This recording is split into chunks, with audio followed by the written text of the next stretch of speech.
What is going on, everybody? I go by the name of Kari, and I want to thank you guys for joining me here today on Sneaker Fetish. Whether you love them or hate them, there's no doubt that today's sneaker is one of the most talked about and will continue to be one of the most talked about sneakers for 2022. This is a polarizing one. I'm not used to seeing people really super divided on this one, but today I want to get into not only the sneaker, but the way that the sneaker was released and why it seems like you can just never please sneakerheads. Without further ado, let's get into it. Boom.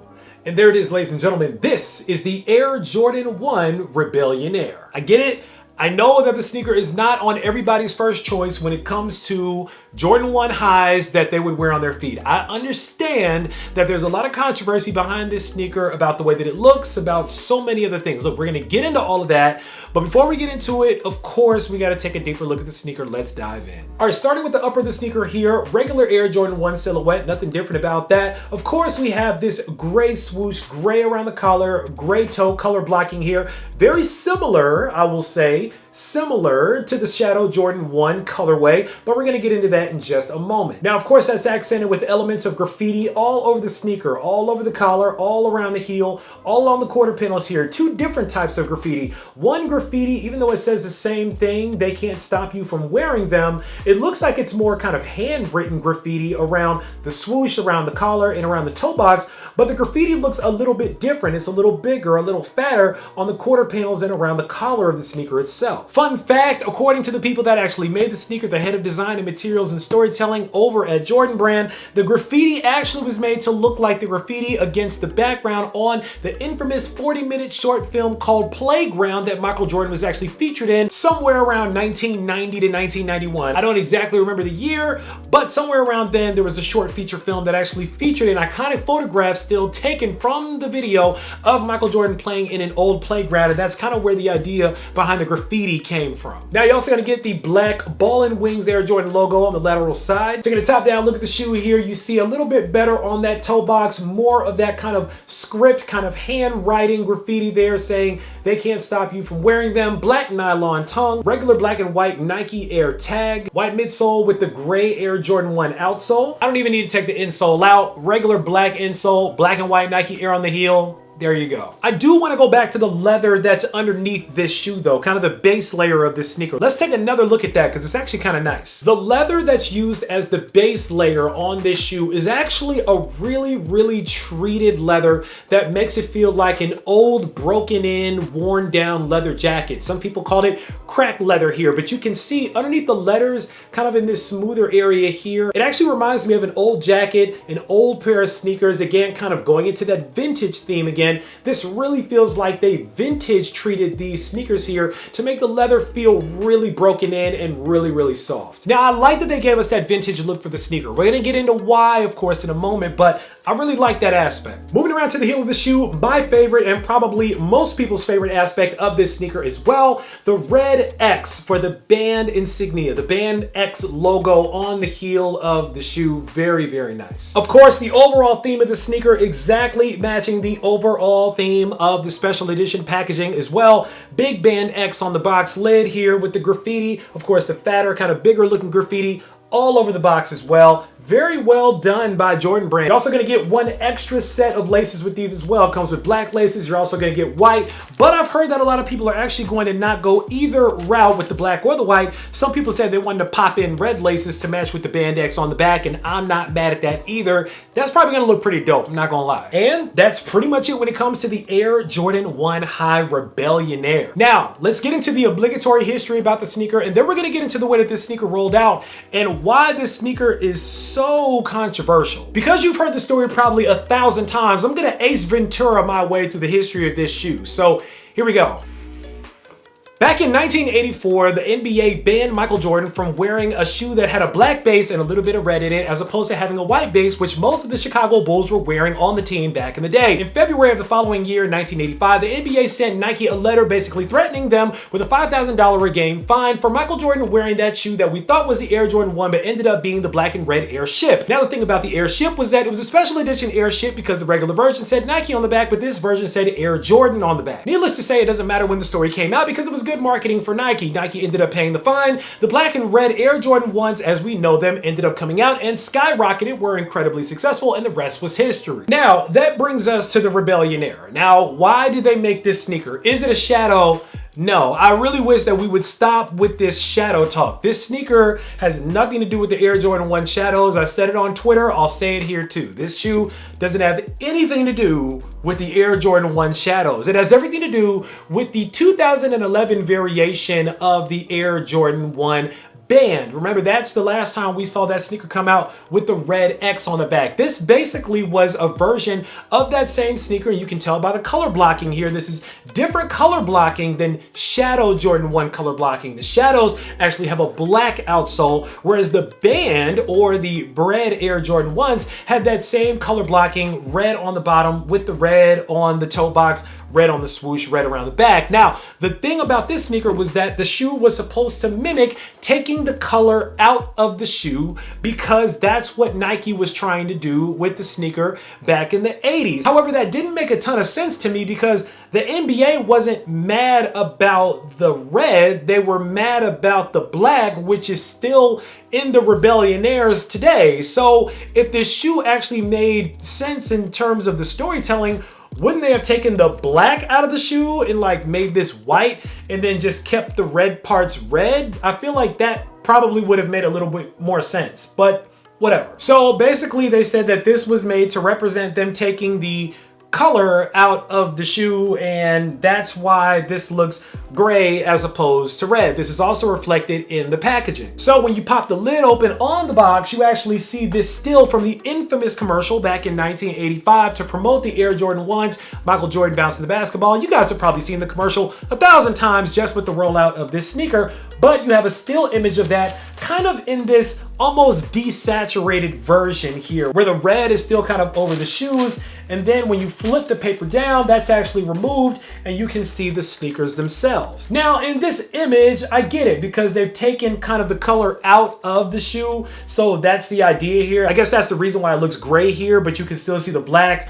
But again, the NBA wasn't mad about the red, whatever. Y'all know I'm a sucker for a good story. So I got excited about the fact that they were actually putting a good story with this shoe, and the rollout for the sneaker was pretty genius. Let's get into that. Nike decided to take a different approach with the REBELLIONAIREs. They actually decided to roll this out to 6 specialty neighborhood accounts only. A neighborhood account, if you guys don't know, is a store that really isn't a large franchise. They don't have a chain. A lot of times these stores only have maybe 1 or 2 locations, but they do have Nike accounts and Jordan brand accounts, so they're able to release certain product. Now, the other thing about these stores is that many times these stores are not what's called a tier 0. What that means is there's different tiers that mean that you get allowed certain product to release at your store. A tier 0 account gets the highest and most exclusive releases, but you might be a tier 1 or tier 2 or tier 3 account that gets certain releases, mainly general releases, but you don't get the more hyped up stuff.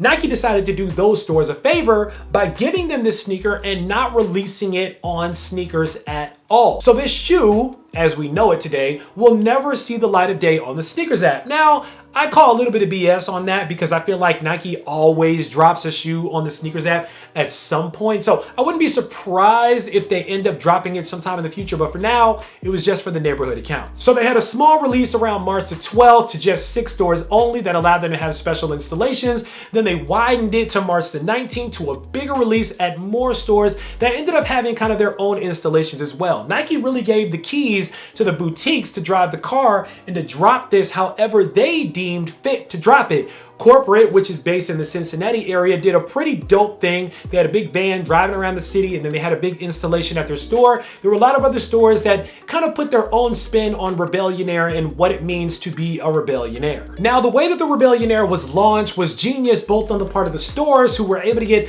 a lot of people, a lot of sales, a lot of traffic, and on the part of Nike, who was actually able to drive this idea of scarcity hand in hand with a lot of the blogs and a lot of the resellers and a lot of the Discord owners that love putting out false information. Let me explain. Somewhere along the line, when this sneaker first got leaked, somebody somewhere said that this sneaker was only limited to 8,000 pairs. And I don't know if you guys realize it or not, but there's a lot more than 8,000 pairs of these sneakers that are out there right now. Now, are there 300,000 pairs like the other rumor that I heard?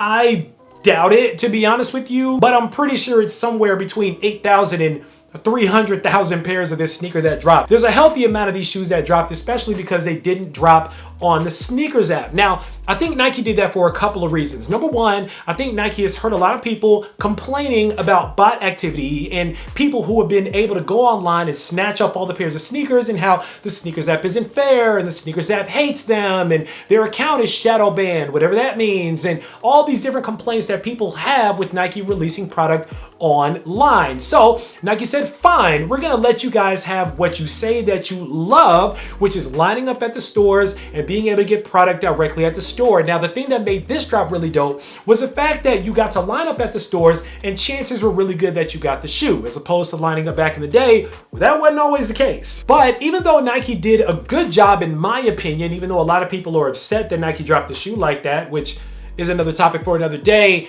and the fact that the stores did a great job of rolling out this product, there seems to be one major flaw in this sneaker as a whole. It just doesn't look that good. I'm not even mad at graffiti print. I think that the sneaker looks decent, but it doesn't look nice enough for the amount of hype that I think surrounded the sneaker. But here's the thing about hype. Hype is derived from a few different places. To me, it comes from three major places.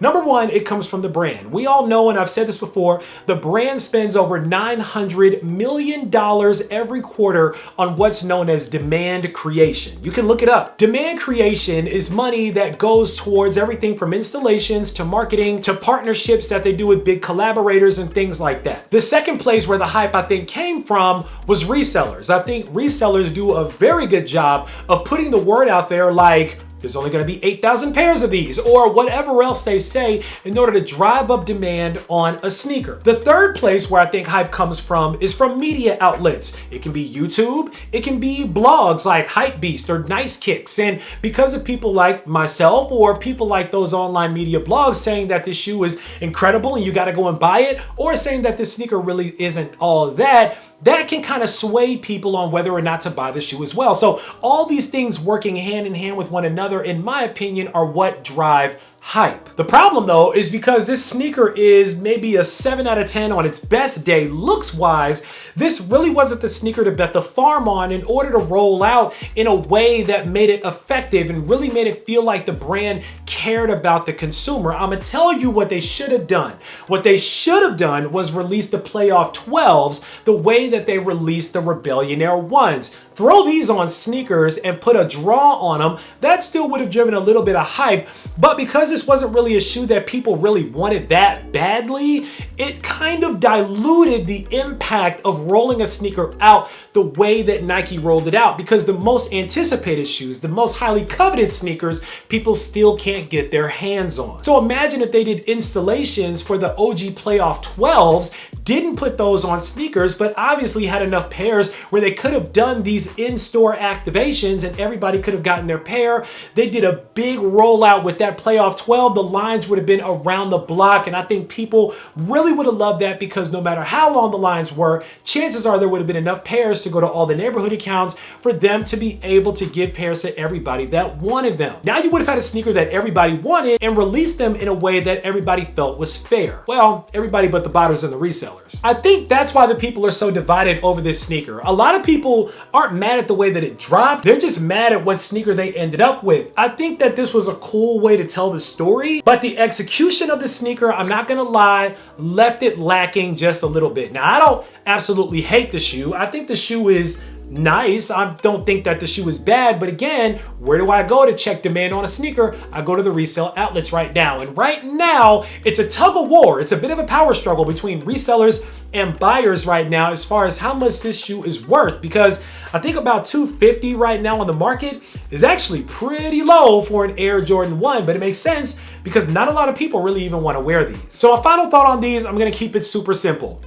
Good release, great storytelling, not that great an execution on the product itself. But again, I'm just one guy. Now it's time for you guys to sound off down below in the comments. Let me know what you guys think about the Air Jordan 1 Rebellionaire. Are these sneakers that you guys went and lined up for in order to be a part of the whole experience? Did you guys do a hard pass on these? Did you guys just try to get them online? By the way, before we end out, This sneaker I actually got from City Gear. So I would keep an eye out to your local stores and your local neighborhood places like your Jimmy Jazzes, your DTLRs, and places like that, because these sneakers seem to be popping up in numbers all around if you just keep an eye out for it. But whatever you feel about this sneaker, if you're trying to get your hands on it or if you pass on it, sound off down below. Let me know. Of course, write it down in the comments. Make sure that you click on that subscribe button so we can welcome you into the Sneaker Fetish family, to make sure you don't miss out on any more heat that comes through like these, because I guarantee you, I got a lot more heat on the way. As always, I want to thank you guys for joining me here today on Sneaker Fetish, taking a look at these with me, unboxing them with me for a couple of minutes. I go by the name of Kari. This is the Air Jordan 1 Rebellionaire. And until next time, I'm out.